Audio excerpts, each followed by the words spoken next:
visionary, revolutionary. I'm a visionary, revolutionary. Welcome back, everyone. Thank you for tuning in to another episode of the D&B podcast.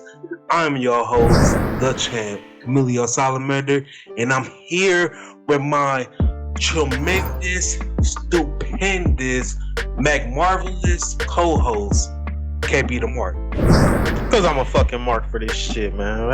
How you doing, man? How's the champ? Yeah, I'm doing good, man. The championship is sitting over here looking beautiful, just chilling. Looking beautiful. You know, you got a little bit over a week. Enjoy it. Well, a little over 2 weeks. I'm sorry. A little over 2 weeks.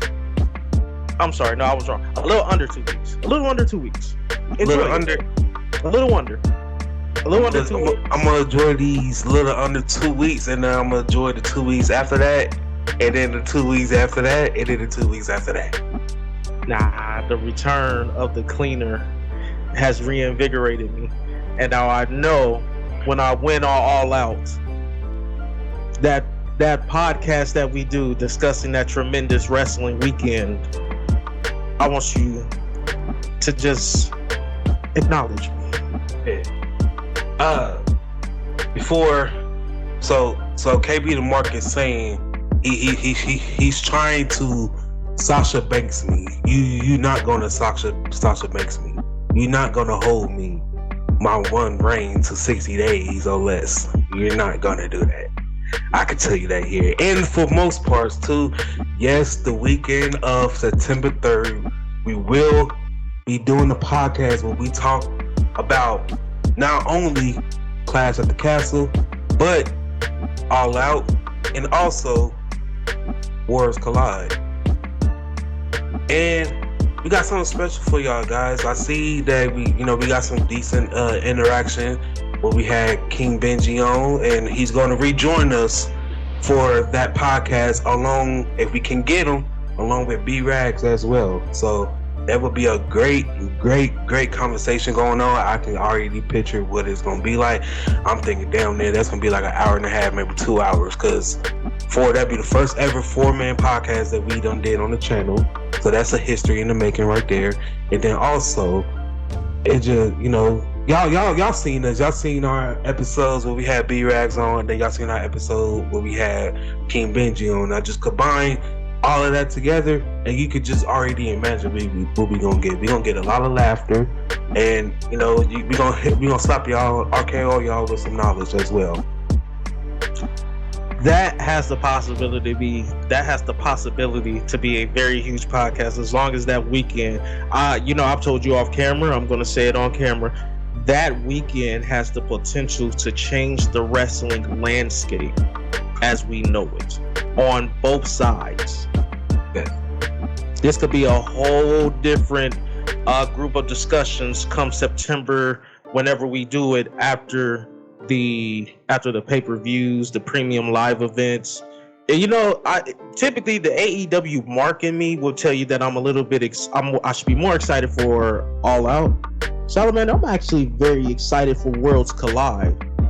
Going before All Out, AEW will have to answer to a very high bar, because I believe that Drew's going to win. So you have to deliver. Whatever the main event is, it needs at the least an MJF return for it to top the potential groundbreaking main event at Clash at the Castle. I really wish that Worlds Collide and All Out was going on at the same time. That would really be a fucking war right there. Are people gonna? Do you think people would choose NXT over AEW? I don't think so. It would be a hard decision though, because it's not only NXT, it's NXT UK as well. And we already know about the news that happened with NXT UK. They turned it NXT UK to NXT Europe. I think there gonna possibility be a title unification match. Oh, it's 3 of them. Well, it's 2 of them thus far. So it looks like they're gonna combine the main titles, like the UK and the NXT Championship. We should be getting one title for that, and then we should be getting one title for the women's. We should be getting one title for the tag. So I think that's what it's gonna go, and then as NXT Europe is gonna be treated like, I think it's gonna be like it's gonna be the development, but the development brand has 2 brands. The main roster got 2 brands. You got the developmental brand got 2 brands. Shit. Or it could just be one show, just people out there that's on that side of the globe, that's their NXT where they will go to, and then when they hit the mark or whatever and they ready for that next level, then they would jump ship and come over here and then challenge for the titles. I don't know what way they will spin it. I mean, they got a lot of options to choose from. I mean, NXT versus NXT UK's Worlds Collide has a lot of potential, especially with the NXT UK and NXT title unification between Tyler Bate and Braun Breaker, not to mention the triple threat match for the NXT and the NXT UK women's title belts with Mandy Rose, Blair Davenport, and I can't think of her name, Satori. So it's going to be huge, and I think we're going to get an NXT Unification Tag Team bout as well between Josh Briggs and why am I having a hard time? I just seen him on Tuesday. Diamond Mine, the Creed brothers versus Josh Briggs and Briggs Jensen. So I think that's going to be a great match as well. So it has a lot of potential. I have a question. Yes. Why'd you cover your eye to think?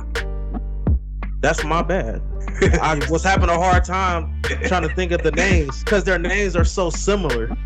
Josh Briggs and Briggs Jensen, like, I don't like the name. I just wish they had like a tag team name, but they don't have a tag team name. Yeah. But yeah, Worlds Collide has a lot of potential. Come up with something, and then hopefully they'll take notice and start using it. You never know. I say anything possible in the age of WWE right now. You're right. Yes. But guys, I know you guys was like, damn, they be talking for about 10 minutes. The fuck they get together for today? Well, today we got together because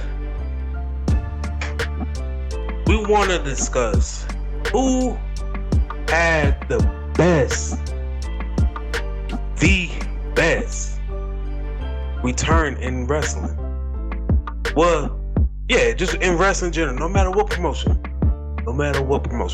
Just the best return in wrestling. And the reason why we want to discuss this, because this brings me to the question of the day. This past week on Monday Night Raw, Johnny Gargano returned in Toronto. I heard cheers. I seen people clapping. I seen people standing there, but the people that I saw standing there, they was like happy. They was shocked. They was pulling out their phones, mouth open. Then I seen people behind them clapping and everything. Now KB on the other hand said it was dead. Wasn't nobody. Stop putting words in my mouth. I didn't say it was dead. I just said there weren't that many people cheering, but please continue. It was, I would say, when it first came out, when Rebel Hearts first hit, it was kind of dead, I will admit. But as soon as he showed up, it got louder. But I think it was a thing of, it may have not been as exciting because we already knew he was coming. Like, we knew Johnny Gargano wasn't going nowhere, he was coming. It was like he's taking a mini break, so it was like, you know, it was like a return instead of like a re-debut. But I think it was more of a, I have to see it to believe it. So that's why it didn't get louder till he came out there. But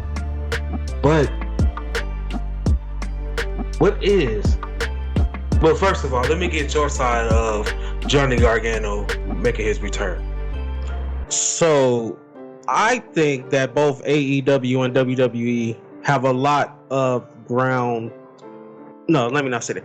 Both AEW and WWE, though WWE does returns better, there are moments to where you kind of ask yourself why. Returns and debuts. I go back to when Vince was running it in his last days when he decided to debut Hit Row in Wichita, Kansas.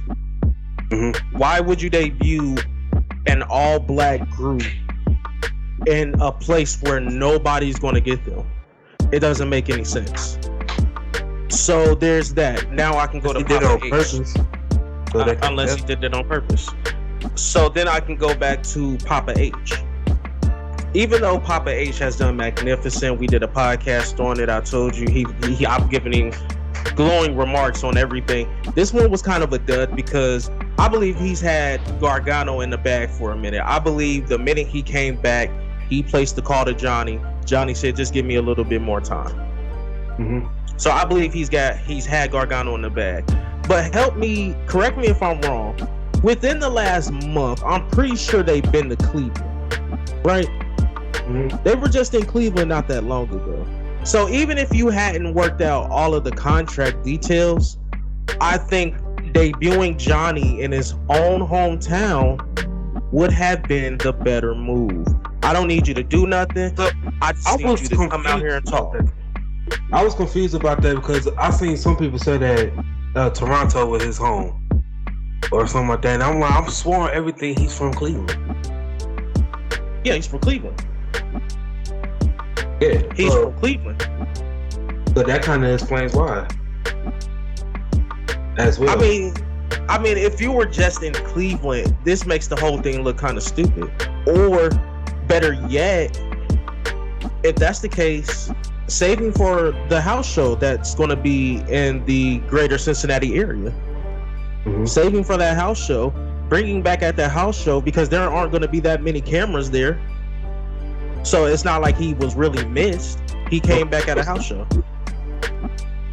Of course, you want to see something like that. You want to go because like they're giving him a shot. You see, he came, he made his thing. You see, he had to kind of make himself known and stuff because he was like, my name is Johnny Gargano. If you don't know, well, now you know. I was kind of a big deal in NXT, and then he named his accomplishments. So, yeah. Well, that's my other problem because the way that Johnny got pushed off TV, he's not needed on the main roster right now. Imagine if he came back yesterday in front of that NXT crowd. He don't need to be in NXT. We see his accomplishment. He's a NXT champion, 3-time North American champion, tag champion, the first ever Triple Crown champion in NXT. What more can he do in NXT besides get talent over? He wouldn't get talent over on this one. He would come back, beat the shit out of Grayson Waller, and then come up to Monday Night Raw within a month. He'd be in NXT for 1 month, and that's literally to answer the opening promo. The same way he came out there and introduced himself, he could have reintroduced himself to that NXT crowd, though they're not going to care. Imagine the last time we heard Rebel Hearts, Johnny Gargano got put through a table by Grayson Waller. Just imagine, because Grayson Waller did a whole interview with Apollo Crews on his new segment, The Grayson Waller Effect. Imagine after Apollo Crews laid him out, you hear the opening tune of Rebel Hearts. Johnny Gargano shakes Apollo Crews' hands, and he goes down and he issues the challenge at Worlds Collide. No disqualification. Apollo Crews, is he officially in NXT now? Yes. Or he just doing the thing like what Finn and Charlotte and did? They was just down there for a little bit, win the title, get like Dolph Ziggler, what he did this year. I haven't seen him inserted into the NXT title picture. He's really just I don't want to say floundering, but he's in the NXT. He's with top names in NXT, but those top names are also like high mid card. So he's right underneath the main event. So they're probably going to insert him in there sooner rather than later. I wouldn't be surprised if he's in there after Worlds Collide. You know what I think, bro? Honestly, I really think they should get together. They should get Commander Aziz and pretty soon, because you know, Omos, he ain't gonna be with MVP that long ago. And they should just put them two together with Apollo Crews and have that as his muscle. And then also that gives you a new team in your NXT tag team division. I like the idea because I want to see a team able to beat them. I them Nigerian, so might as well go with it. Yeah, I wouldn't mind that. That's a good idea. Question is, what Papa H should do it? But I have been seeing like a lot of like, you know, Hit Row, the members of Hit Row, MVP, they've been saying, you know, they don't like the fans putting like their favorite black wrestlers together as a stable. Like it's okay for them, for every black wrestler not to be in the stable. I get that too. But in this case, it just makes fucking sense to do that shit. I mean, it's not working. Omos really ain't been on TV like that. You're the Miz. You know what? We should do a fucking video of missing people who's been missing since Papa H took over. Then we can kind of pinpoint on the people who may be released, or we could just pinpoint like Vince McMahon's favorite people there, because we don't see no motherfuckers at all. I mean, I don't think it's a bad idea. No, I don't think it's a bad idea at all. But to get back to just the Gargano thing, there were a lot of different ways that I could have went about, that I can think about, on how I would have debuted Gargano. And him just showing up in Canada with a show solely based around Edge, that's not the right time to me to reintroduce somebody who is one of Triple H's favorites. So, do you think Adam Cole was smacking the table, punching air? Absolutely not. Lies. Adam Cole is fine. Lies. Even more lies. Adam Cole is perfectly fine. He's with his best friends. He's with his wife. He's loving it over here. And look, if Adam Cole wants to step back foot in WWE after his AEW contract is done, then by all means, he's done his job. He's, hopefully by the time he finishes, he's a 2 or 3 time AEW world champion. You know, everybody's got a season. Yeah. And sometimes your season isn't now. But we all know exactly how great Adam Cole is. Adam Cole, like, remember, I can't remember what video it was, but remember I said, like, we forget that Adam Cole is a top guy, a top wrestler, a top 5. But when you look at AEW's top 5, it's just so hard to put him there. He's literally on that second tier. Yeah, he's on that second tier of top guys. Yeah, he's not there in AEW. Yeah, like, he's not there in AEW on that first tier of top guys. Like, when you think of an Omega, a Punk, a Danielson, a Moxley, you know, he's just not on that list. But when you look at that second tier of top guys, he's definitely there. You know, like Cole, Hangman, who else is always floating around? Christian Cage has turned into that second tier main event type of guy. Darby Allin, you know, he's with those guys. But that's not to say he's not a top guy. It's just that the top is just packed. I will really disagree with you, to be honest. In AEW, well, just because they got such a fucking stacked roster, I don't even think Adam Cole's the main event character over there. Really? Yeah, I could see him, like, I don't see him capturing the AEW title. Like, he's not even top 10 over there, so I don't see him even reaching that title.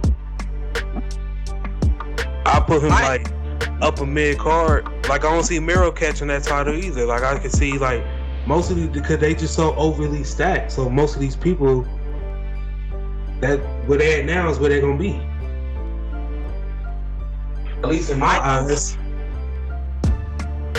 I can see Adam Cole beating Miro with the help of the Undisputed Elite. You know, O'Reilly and Fish. After Miro has gone on a tremendous, like, 10-month reign, Adam Cole circles back around. But, you know, big guy, little guy, how's he going to defeat the odds? And then, of course, because, you know, AEW loves to do their run-ins, if you're gonna get it off a dominant champion, you at least got to put a whole bunch of shenanigans in there, and that'll be how Miro loses. Mm-hmm. So I can see him capturing it. It's definitely, I would say, at the bare minimum, it's 18 months away. I don't know. I don't see it. I don't see it. I mean, I can say the same thing about Johnny Gargano, though. I don't see Johnny Gargano as a top guy in WWE. I see that he could be, because the way WWE do this stuff, with them having like 2 shows with Raw and SmackDown, in that way, yes. But until now, like as in the picture as of now, no, because they got 1 title. So if they separate the titles, then yeah, I could be like, yeah, Johnny Gargano, I can see that. But since it's 1, it's so much talent and shit he got to run through. I don't think so. Well, I had a good idea. I was talking to my cousins earlier, and he was just asking me a whole bunch of questions about the Gargano return. And I want to preface this by saying I love Johnny Gargano. I love Johnny Gargano. Loved everything about him, from DIY to NXT champion, North American champion. I still remember when he won the belt for the first time. It was fantastic. But I think that they're setting up for Theory and Johnny Gargano. Yeah. And I think it's going to be for that Money in the Bank briefcase at Clash at the Castle. But I think Triple H is going to be looking to make a point. And you've always said that Money in the Bank, you should be able to cash in on any title. It shouldn't matter which one. I can see Gargano winning, going back to NXT Worlds Collide, like flying back from London. He goes to NXT Worlds Collide and he cashes in on whoever wins that NXT unification match. And he becomes the NXT champion like that. And Triple H is going to bring him to the main roster and put that NXT championship on the map in front of people. Mm-hmm. So I can see that for Johnny Gargano, and just putting a little bit of spice on that Money in the Bank briefcase, which a lot of people, including you and me, have said that it's gotten stale over the years. Yes, it has. It has. But let's answer the question though. In your opinion, who has the best return?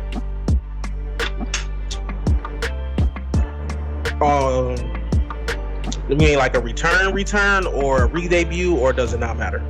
It don't matter. John Cena TV, and then they just return. So I got it. I don't have a tie, but it's really close. Kenny Omega's was good this last Wednesday. That was great. But honestly, my all-time favorite return has to be John Cena 2008 Royal Rumble number 30. I don't think you'll ever get that type of excitement from a crowd again. Just to hear the first note of his song, the doors open, the camera. How many times it seems like when WWE needs to, they get it right all the time. The camera pans in, the door opens, and there's John Cena. Wasn't even supposed to be here. I think that's what made that return so much good, is the fact that we knew he was supposed to be going for like a year, maybe longer than that. He was only going for a couple months, like what, 6-7 months or some shit like that, 8 months or something. Like, yeah, I think that's what made that shit so. Oh my God! Like, it really gave that Royal Rumble the feel it's supposed to have. That shit. Royal Rumble is the home of returns and shit. The returns, debuts, call-ups, all that. Yeah, and that's one of those things where even now I can go on YouTube and still get the same goosebumps from my first time seeing it. It's just something about that. CM Punk's was good, AEW, when he returned to wrestling in 7 years. That was cool, but I think the fans made that more hype than what it was, because it was already loud before they even played his music. Then you hear the first note of Cult of Personality and it gets louder. They're still loud. Yeah, they're still loud, but then when he walks out, it gets louder. Okay, good. So that was gonna be my next question. I was gonna ask you, who got the best return of all time? You answer that. Now, who got the best? Well, I agree with you on the John Cena one, because that's my, if you've been here since the beginning, guys, the day ones, they know that John Cena is my favorite, like one of them. He's one of my favorite. He's my top 5. But greatest return of this, like the past, like 5 years, like this generation of wrestling.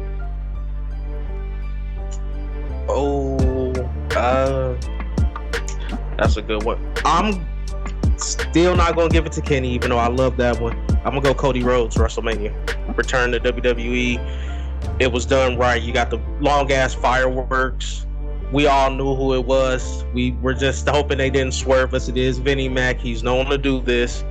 But once you heard the lights go out and the wrestling has more than one royal family, you knew who it was. And to just see the ovation that he got, it made me very proud to be a Cody Rhodes fan, because I do feel like he got the short end of the stick here in AEW as on his way out, especially with the fans turning on him like that. Because Cody Rhodes has done nothing but deliver all-time classics again and again and again, and all he's ever wanted was the love and affection of the fans, even when we didn't deserve it. So to see him get that type of reaction, and the reaction that he's been getting in WWE, it truly makes me proud to be a Cody Rhodes fan. So I'd say Cody at WrestleMania.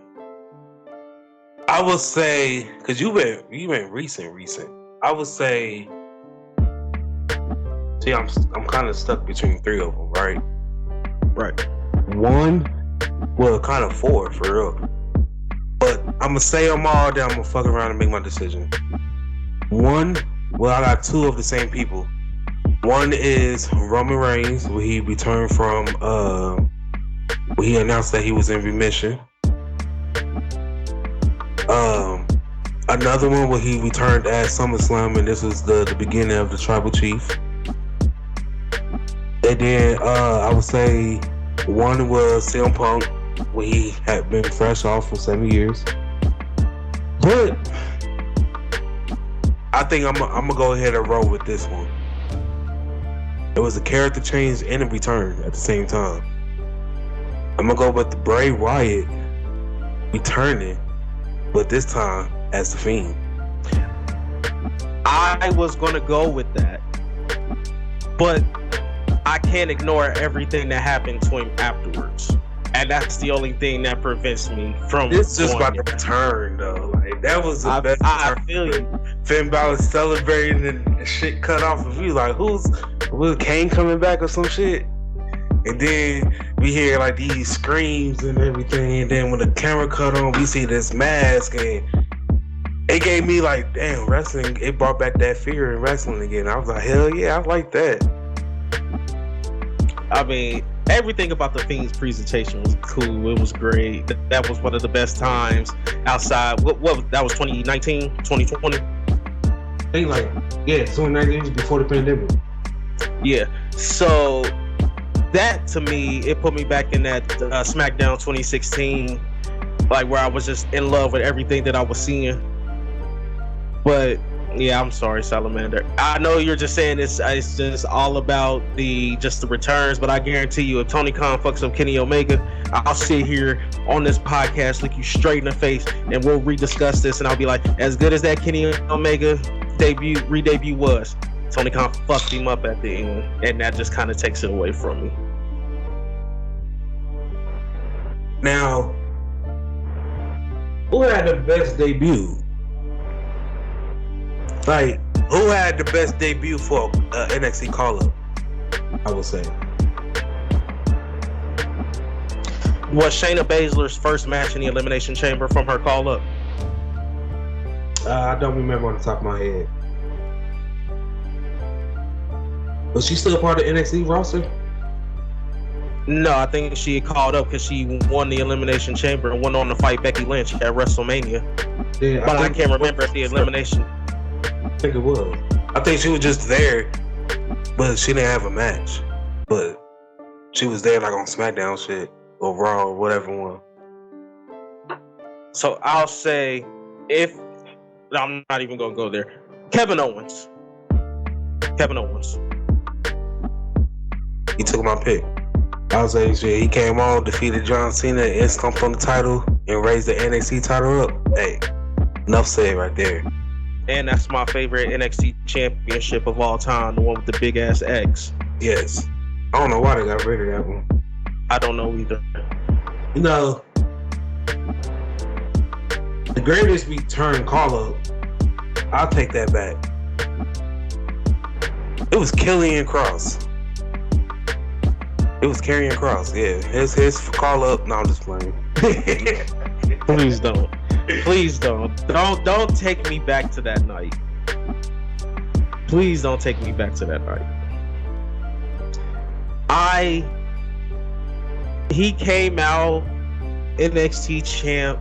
The belt was looking extra shiny. He's going against Jobber to the Stars, Jeff Hardy. Ain't no way they about to have the NXT champion lose on television. Ain't no way. To lose in 90 seconds, not clean. Yes. If you were going to bury, because that's a burial. And if you're going to bury him, I would much rather you start a push for Jeff Hardy, where he just caught him off guard. Kick to the gut. Karrion Cross came in high, kick to the gut, twist of fate, swanton, we go home. We could do all that in 90 seconds. At least it would have been more believable than Jeff Hardy just doing some nonsense and winning in 90 seconds and burying the NXT champion. You know what's funny? We did that podcast a year ago. Damn, time flies, and that was the thumbnail. It was Karrion Cross and I believe Samoa Joe in the thumbnail. But we said that he was gonna fail on the main roster. And sure enough, he did. And that's just crazy that even a year ago, we've been calling out shit. I'm telling you, guys, y'all need to start fucking with us, man. I'm telling you, we be saying shit and then it ended up happening. Like, come on. Like, I said shit about motherfucking Dexter Lumis. I was saying that shit for weeks, and then they did the shit. I'm like, he wasn't there to attack AJ this whole time. He was there to protect him. I think they're gonna do what he did in NXT, put a twist to it. That's his character. His character is that he has to be obsessed with someone and he take that shit over and beyond. And this time he's on Raw, so he's just found an obsession with AJ Styles. So anybody, you go back and watch it. Anybody, of course, during the match, he don't do nothing. But when it's like somebody try to hit a move like the Miz going after AJ when he fights, when AJ is fighting Tommaso Ciampa, and the Miz is just there being the manager. So the ref is distracted. He trying to go sneaks on Dexter Lumis pop up, but in a regular match he don't. Right? The match before that, the week before that and shit. After the match was over, but it looked like AJ was about to get attacked and shit, Dexter Lumis popped up in the crowd. It's making sense now. But everybody was thinking like he was trying to attack AJ. Like, no, that's not it. Like, come on, it's Papa H. Papa H is in control. He's not gonna throw shit and throw it in our face like fucking Vinnie Mac was doing, and it make it so obvious. Like, that's what they're gonna do. And then next week they do that shit. No, if you notice, this whole time he's been breaking down this shit in the backgrounds. Before this Monday Night Raw, we seen after that. The backstage segment with Bayley, Aaliyah, and Trish. We seen Adam Pearce walking, and if you pay close attention, before he picked up the picture, it was a picture of Dexter Lumis, and it was walking with the security. The dude had on a bicycle helmet, so he was within the security the whole fucking time. It's crazy. Just go back, like they foreshadowing this shit. Like that's why I say they making me fucking excited to watch wrestling again. I have not felt this same way since I was like 10 to like 12 years old, some shit like that. Like they making me feel so excited for wrestling again, and I love this fucking feeling. We've been having some bangers on WWE television, and NXT included. We also been having some fucking bangers over there in AEW too. Wrestling is just at an all-time high right now. If it's a time to be a wrestling fan, now is the fucking time. Yeah, I can't remember what podcast we were talking about, but remember when I said like when Vince McMahon was running it, it just felt like a place where everybody was. Like it didn't feel like it was just like it's its own drama. You know, it just felt like, okay, here's your thing, you do it, that's it. Like, how more fluent does this show look? Adam Pearce running around with security because there's a loose maniac. Mm-hmm. And it just flowed. Yeah, It's not. it just You know, with Vince, that shit they would have forgot about that within 2 weeks. They would have dropped it. But I was thinking when that segment happened, when they was watching the TV before Bailey rolled up on the lead and everything, I was like, oh shit, Triple H is gone. He's taking a step back because now they're watching TV at an angle. He had it fixed before when they was watching TV the right way. But I was like, damn, he went back to that angle shit.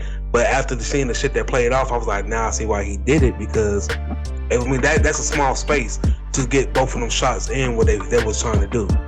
Because it wasn't like a main focus on Adam Pearce, but it was a thing of, if you pay attention to the back, you would see Adam Pearce talking to the security, and you'll see the picture, and then he hold him out like, hey, yeah.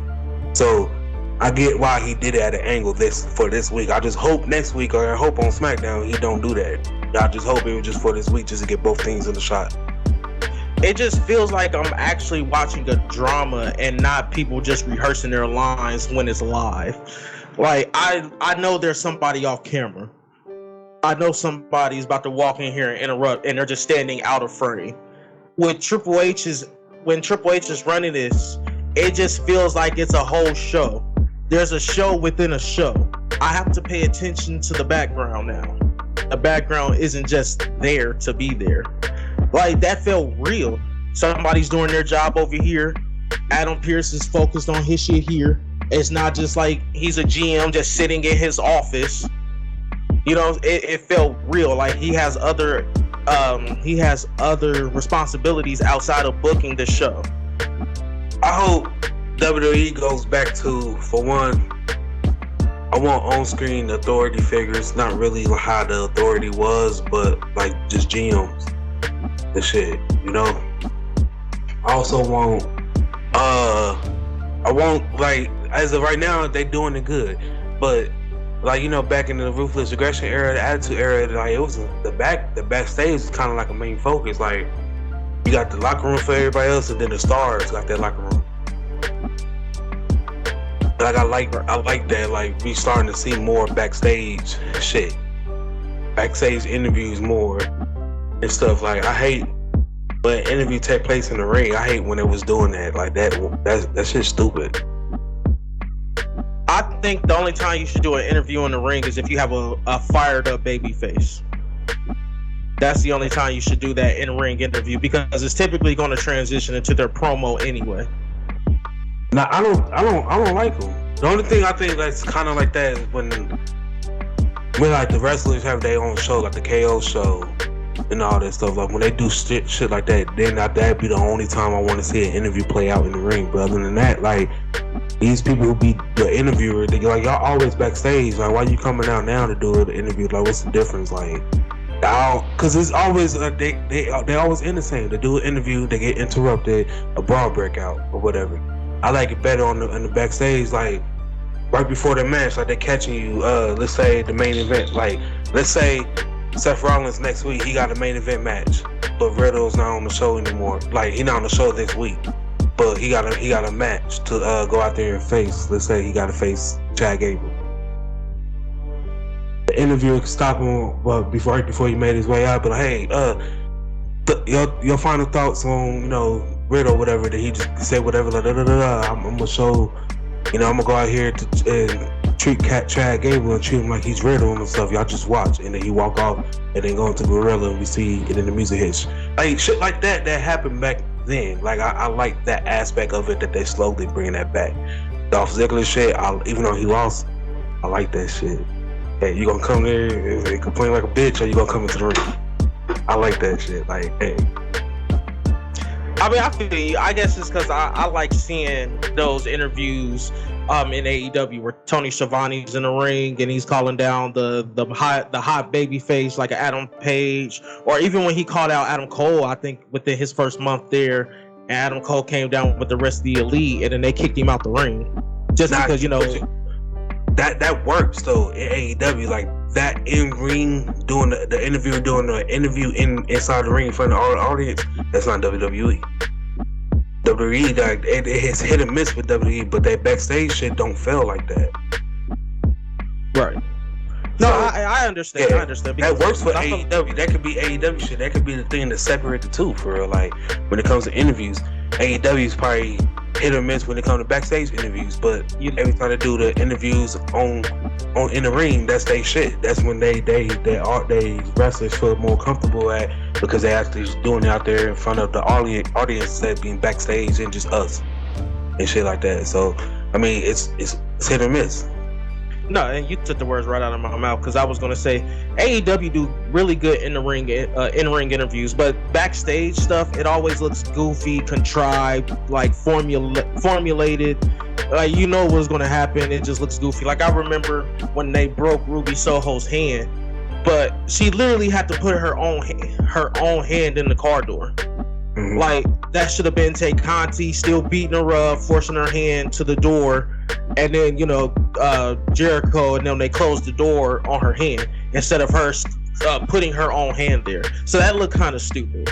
So you took the words right out of my mouth. Their backstage segments are typically goofy. You do get those gems like Jungle Boy 2 weeks ago, where he tried to jump at Christian Cage and security caught him in midair. You get moments like that.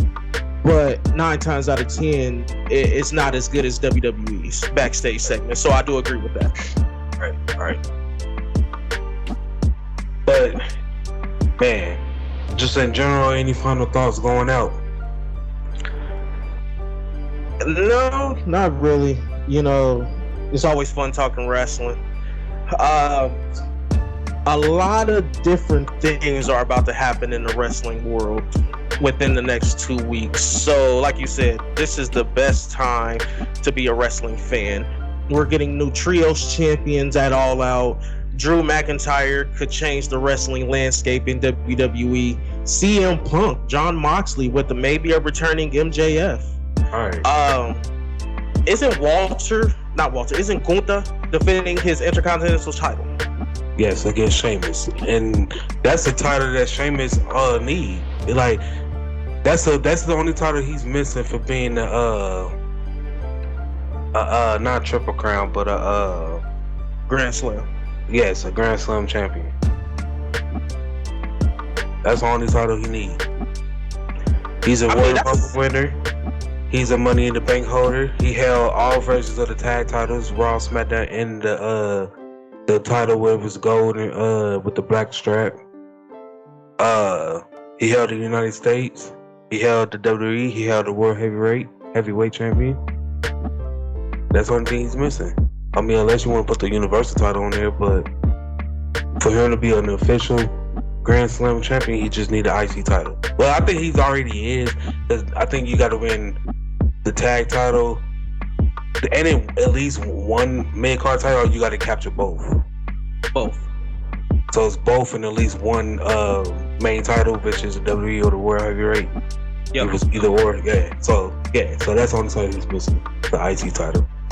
I mean, so is John Cena, and I wanted John Cena to become Intercontinental Champion and bring back Intercontinental Champions open challenges. Yes. It's the same thing he did with the United States. He could do that with the Intercontinental Championship. I don't know why he's never wanted to win it. Do you think the prestige for the United States is back up there or getting there now? I believe it's a lot higher than what it has been. Yes, I think they need to keep on Bobby a little bit. Like I say, like about 4 more months before finally having him drop it. But you know, I think the person who he should drop it to should be Ray. I can see that. Wouldn't be bad. Yeah. I wouldn't be bad. Let me throw you a curveball. That way let me throw you a curveball. What if Sami Zayn is actually being pushed to beat Roman Reigns and become the undisputed WWE Universal Champion? It's gonna. I don't know. I think they will get like a mix of emotion. Like, I think some people be happy, then some people be like, man, what the fuck? This whole 800, 900 day reign Roman had just lose to fucking Sami. But as Sami Zayn, after Roman Reigns' past, comes back to haunting with the whole Kevin Owens thing. Yeah. Kevin Owens got a title come to him very, very, very soon. I see if because to me it looks like, especially with everything that happened Friday, that they're setting up a Sami versus Roman title match. And what better way than to reunite the best friends and rerun the same NXT angle from years ago? They could. I mean, but I think Kevin Owens, like I said before, I think either, but now I'm thinking either Ray, but it's gonna be either Ray or KO to take the title off of Bobby. But I think they're going right now because Bobby was doing an open challenge, but nowadays they announcing his match like a week before. But it's worthy competitors, and I mean, let's not say it, but we getting damn near like 5-star matches from Bobby. Like, if for real, the one Tommaso Ciampa, I would get that 5 stars. Even the one this past week with AJ was good too. I get that, like, I'll say that's like 4.5. But the one with Tommaso, that was 5 stars. I like the storytelling now because it was plenty of moments that had me like, damn, like Tommaso might fuck around and win. But then I seen that one where he caught his ass and threw him down with like that spine buster and then like picked his ass up for the hurt. I was like, get your ass up, nigga. That shit was funny though. But to me, I think like the past, like his last 3 matches was like 5-star caliber for real. I mean, yeah, Bobby Lashley's been doing some of the best work in his career in the ring in his last run. He's proven that he can go the distance as well. And I wish under Triple H, I wish we would get that Brock and Bobby part 2. I think that would be way better. I think Vince kind of fucked up the ball on that one though. I think that should have been a little bit longer. I think Papa H is going to give us Bobby Lashley versus Gunther. Dang, that would be that would be good. Survivor Series is around the corner. That would be good. And that sounds like a co-main event. I will fuck around and make that main event. Because if you keep the main title together, who you gonna have go up against that person? You might as well keep that title off that pay-per-view. Or just have whoever got the title, have them picking. Well, that's gonna be hard because how you gonna represent? You can't represent both sides. You can't represent Raw and SmackDown. So you're gonna have to have that title, either have him have a title match that one, and that'd be the only match that's not a brand versus brand, or you just have him sit out that pay-per-view, a premium live event. And I would have Bobby and Gunther main event. There's a way around it. You do a 16 person tournament, 8 from Raw, 8 from SmackDown. Winner, because technically Roman has both titles, so you're right, it does have to be a title match there. But you do a 16 person tournament, 8 from Raw, 8 from SmackDown, and you run it just like that. And then winners face each other at Survivor Series for the chance to face whoever the WWE Undisputed Universal Champion in the main event. But that's the first match you run, so they have ample time. I don't know, a fresh Roman going up against someone who wrestled already. I don't know. I just think that's kind of too much. Or you could just do like that, but not have them go up against Roman at the main event. Just have that be one of the matches, because it would be somebody from Raw, somebody from SmackDown. They competing to see who'll go up against the title. But I'll run that for the next premium live event. That way you got time to build up between the two and stuff. Yeah. But I would still make Gunther and Bobby Lashley main event. I don't know. I mean, yeah. Because I was gonna say, unless you can move Ronda to Raw, have her dethrone Bianca Belair, and you give, and if and only if Shayna Baszler beats Liv Morgan, I'll take a Shayna Baszler Ronda Rousey main event. You don't need to do that because they doing that anyway on SmackDown. They just gotta let it flow, especially if she can overcome and capture the title. But we gonna get the story of basically Ronda hating. Like, it's gonna be Shayna, she gonna be the babyface in there. It's gonna be, damn, Ronda, you got the title twice and I ain't say shit. I supported you. I'm your friend, and I got the title and shit. And now you talk about where the old Shayna at, the Shayna that didn't carry it out. Like, you can't be happy for me type shit. So you mad because you lost your shit and I got it. that's the feud that they gonna go for. So it's like I can see it coming, and that shit gonna last until I can see it happening around Royal Rumble. That they gotta get time for the build up. They already teased it the week last week when she was doing the contract signing and shit. So I think, especially after she captured it or whatever, there's gonna be more of a moxity between the two. You'll start seeing it before they finally throw it down and be like, this is what it is. Yeah, I guess when you put it like that, yeah, it's not a bad idea.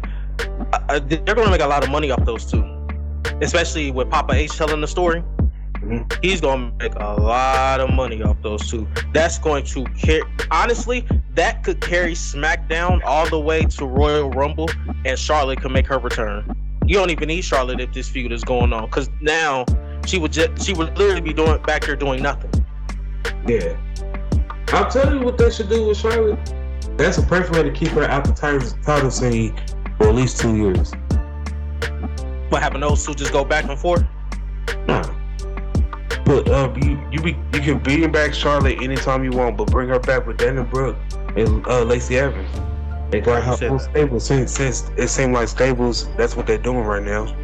Had them compete in the the women's tag division, and then Charlotte, she having her one-on-one matches, but it's like it's irrelevant of the people who they feuding with. That way you can keep her out and shit like that. She basically mentoring them. She have Charlotte form her own evolution and shit, like a group that basically gonna help catapult her career more. And so it's like, all right, boom, y'all.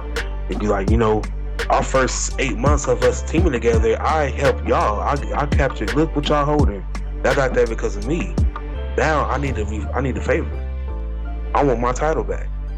So I'm gonna need y'all to come help me. And then, boom, do something like that. I mean, 8 months. 8 months in wrestling is a long time. So 8 months of her, we just seeing her not even in the title pictures, but we see her on TV. When she do make that known and they do something like that, it's gonna get the fans gonna be behind. Nah, you're right. It's the fact that when she returns, she already in the title pictures like that. That's when we like, what the fuck? If we show her on TV and to show that we are willing to keep her off TV, keep her off the main title scene for at least a while. Within 6 to 8 months, you can bring her back in and we'll be fine. Especially if we actually seeing her develop that. Like, all right, we seen you went through this person, we seen you with that person. Like, you are honestly the best, the next one in line that honestly can go. Yeah. Everything you said about Charlotte is exactly what I agree with when you said it the first time. You do have to keep her off TV, and when you bring her back, she can't be in any world title programs. That's the problem everybody has with Charlotte now. They feel like she's entitled. I don't ever think she's entitled because I think she has the talent in the world to back it up. But you kind of get that Super Cena vibe. Always in the title picture. You don't really lose. When you do lose, you do put over the right talent, but how many times have you put over said talent though? I don't consider her to be Super Cena. She more of Papa H in my opinion. Like, just think about it, right? In the women's division, let's say Bayley out, Sasha out, Becky, she had the title for at least a year and a half. You like, damn, man, it's time to take the title off her. What we gonna do? Fuck. We ain't been building up no other people. Fuck. What we gonna do? Yeah, give it to Charlotte. What that dude back in 2002? Shit. Brock, he got drafted to fucking SmackDown. He took the damn title. We ain't got no title on Raw. You know what? I'm gonna bring the World Heavyweight title. Triple H is the champion. Here you go. Boom. The top stars is out. Who's gonna get the mega push? Triple H. You here. 2008. All them stars that was out during that time, Undertaker, Triple H, all them people, right? Who was getting a push before John Cena made his return at the Royal Rumble? Who was the person that was the favorite to win the Royal Rumble before John Cena fucking popped up at 30? It was Papa H. He was set to get a mega push before John Cena returned. Any time. There's a reason why he's like a 14-time world champion. Like most of the reigns, he got the title because WWE, like, people was out. WWE didn't have nobody better to put it on.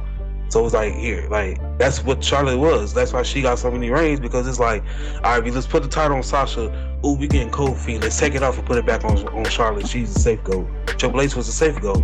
We don't know who else to put the title on. We don't really fully trust you yet. We don't know if we never fully behind you. We're not confident in that yet. So until we get confident, we just gonna let Triple H hold it. Because I know he gonna ride it till the wheels fall off. He's gonna push, give everything 110%.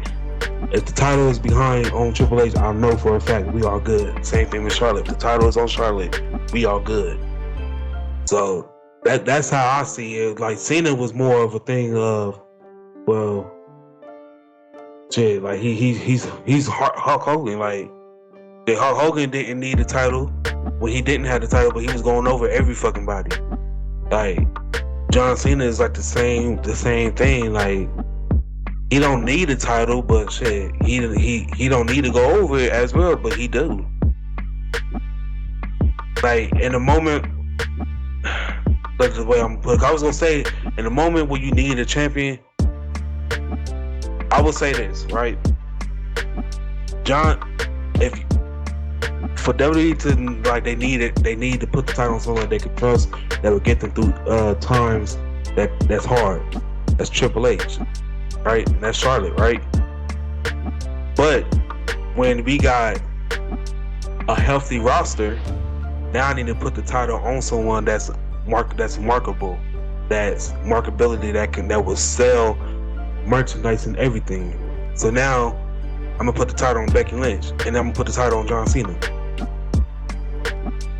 They injured. I need reliability. I'm gonna put it back on Triple H. I'm gonna put it back on Charlotte. That's the best way to put it. John Cena got so many reigns, yeah, but it was his marketability. Same thing with Becky, her marketability. She said she wasn't getting that big of a push until she became marketable. But when the man shakes first started, when she broke her nose, then that's when she became high into getting be able to get merchandise sales and being high and all that stuff in that category.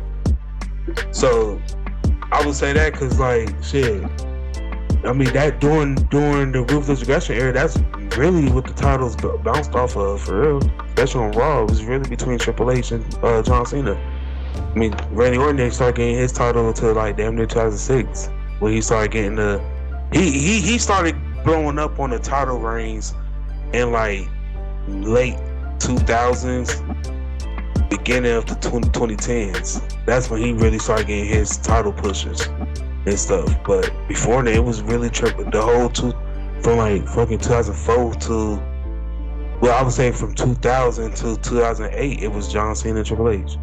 And John Cena got his from like 2004 on up, well, 2006, all the way up to the 2010s. But just during that Ruthless Aggression era from 2002 to 2008, it was all John Cena and Triple H, especially on Raw.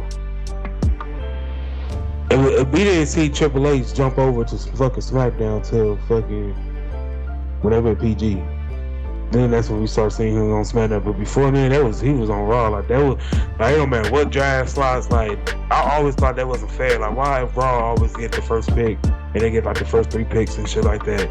Like, why SmackDown always, like, by the time SmackDown pick, all the top guys that I would love to see on SmackDown is gone already. Like, the John Cena, Triple H, Shawn Michaels, like, they already picked within the first, by the time Raw, SmackDown get their first pick. I heard Triple H didn't want to work Tuesdays. Yes, I heard it too, yeah. Well, there you go. Triple H didn't want to work Tuesdays. That's why he didn't go to SmackDown till later on in his career. Like I said, guys, and Thursdays. That's why. But we just went on a whole nother tangent. But the world of wrestling is about to change. So everybody, just be ready for a seismic change in the wrestling atmosphere after the weekend of the 3rd and the 4th. That's it, guys. Go ahead and leave a like on the video, subscribe to the channel, push that notification bell to stay updated with all uploads regarding of the channel. Once again, I'm Camilio Salamander. It's KB the Mark. Simply, we some fucking marks. that love sports entertainment. I started with nothing and came out a king. I've been the one that's been ballin' for rings. It's been me and my team and we chasing the green. My team be the shit, we ain't ballin' for free. My team be the shit, we ain't ballin' for free.